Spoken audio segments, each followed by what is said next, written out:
بسم اللہ الرحمن الرحیم۔ کربلا سیریز پارٹ 6 میں ہم سنیں گے کہ حضرت امام حسین رضی اللہ تعالی عنہ کی شہادت کے بعد کربلا میں اہل بیت کے ساتھ کیا ہوا، کیا واقعات رونما ہوئے۔ ناظرین، حضرت امام حسین رضی اللہ تعالی عنہ کو کربلا میں شہید کر دیا گیا۔ آپ کے جسم اطہر سے آپ کے سر مبارک کو جدا کیا گیا۔ آپ کی شہادت کے بعد بڑی مصیبت اور تکلیف کی باتیں ہوئیں۔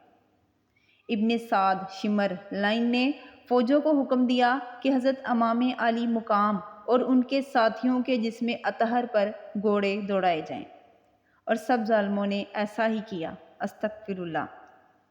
اہل بیت میں سے صرف 12 لوگ بچے، جن میں ایک مرد حضرت زین العابدین اور باقی 11 بیویاں تھیں۔ ناظرین، شمر کی ناپاک نظر حضرت زین العابدین پر پڑی۔ اس نے آپ کو شہید کرنا چاہا، مگر ایک آدمی نے اس کا ہاتھ پکڑ لیا اور کہا کہ اس بچے بیمار یتیم کو کیوں شہید کرتا ہے؟ تو شمر نے کہا کہ ابن زیاد کا حکم ہے۔ تو اس آدمی نے کہا کہ اب تو یہ ابن زیاد کے پاس ہی جانے والا ہے، ابن زیاد کو جو کچھ کرنا ہوگا وہ خود ہی کرے گا۔ اس طرح وہ اس ارادے سے باز آیا۔ ابن سعد نے حکم دیا کہ حضرت امام حسین رضی اللہ تعالی عنہ کا سر مبارک اور ان کے کچھ ساتھیوں کا سر نیزے پر رکھ لو، عورتوں اور بچوں کو اونٹوں پر سوار کرو اور ہوشیاری سے ابن زیاد کے پاس لے جاؤ۔ بڑی اذیتیں دینے کے بعد یہ قافلہ کربلا سے کوفہ روانہ ہوا۔ ابن زیاد اور اس کے ساتھیوں نے اپنے مرے ہوئے فوجیوں کی نماز جنازہ پڑھائی اور دفن کیا، اور حضرت امام حسین رضی اللہ تعالی عنہ کے جسم پاک اطہر اور باقی شہیدوں کو وہیں چھوڑ دیا۔ جو تیسرے دن قبیلہ بنی سعد کے لوگوں نے حضرت امام حسین رضی اللہ تعالی عنہ کے جسم پاک اور باقی شہیدوں کو دفن کیا۔ ناظرین، جب اولاد رسول کا یہ قافلہ ابن زیاد کے پاس گیا تو اس لعنتی لعین نے کہا کہ ہم نے دشمنوں پر فتح پا لی۔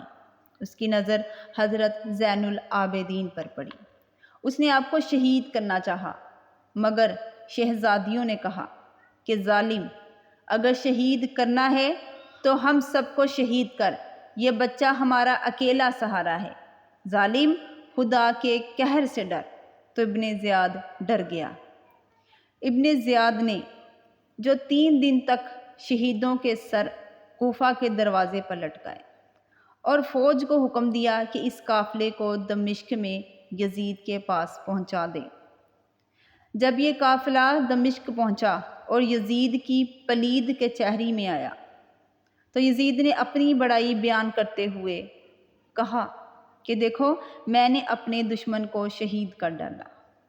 اور پھر یزید نے شمر سے کربلا کے حالات پوچھے، تو پھر حضرت زینب اور حضرت کلثوم رضی اللہ تعالی عنہ نے فرمایا کہ اے یزید، تو نے ہم پر بڑا ظلم ڈھایا، اولاد رسول کو بھوکا پیاسا شہید کروایا۔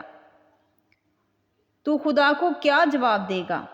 تیرا دنیا اور آخرت میں برا ہو، اپنے کیے کی سزا پائے اور اپنی زندگی سے نفع نہ پائے۔ تو اس وقت اس پلید کو بہت غصہ آیا۔ اس کی نظر حضرت زین العابدین پر پڑی۔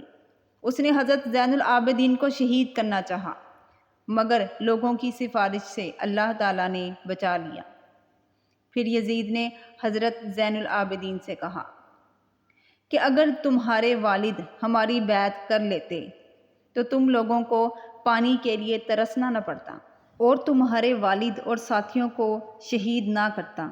تو اس پر حضرت زین العابدین نے فرمایا کہ اس ظلم کا بدلہ خدا تمہیں ضرور دے گا، ہم کبھی باطل کے سامنے سر نہیں جھکائیں گے۔ تو ناظرین، اسے غصہ تو بہت آیا، مگر لوگوں کے ڈر سے علی رسول کی تعظیم کرنے لگا۔ اس نے بیویوں کو ایک الگ کمرہ دیا اور حضرت زین العابدین سے پوچھا کہ اگر تم کچھ چاہتے ہو تو میں اسے ضرور پورا کروں گا۔ تو آپ نے فرمایا کہ میں 4 باتیں چاہتا ہوں۔ ایک یہ کہ میرے باپ کے قاتلوں کو میرے حوالے کیا جائے، تو اس نے انکار کر دیا۔ دوسرا یہ کہ میرے باپ کا سر مجھے دے دیں، تو اس نے کہا کہ دے دوں گا، تیسرا یہ کہ کل جمعہ کا خطبہ میں دوں گا، اور چوتھا یہ کہ ہمیں مدینہ جانے دو۔ تو اس نے کہا بہت خوب۔ ناظرین، پھر اگلے دن حضرت زین العابدین نے جمعہ کا خطبہ دیا۔ اس خطبے میں کیا الفاظ تھے، یہ جاننے کے لیے کربلا سیریز پارٹ 7 میں ضرور سنیے گا۔ قتل حسین اصل میں مرگ یزید ہے، قتل حسین اصل میں مرگ یزید ہے، اسلام زندہ ہوتا ہے ہر کربلا کے بعد۔ امام حسین تیری عظمت کو سلام۔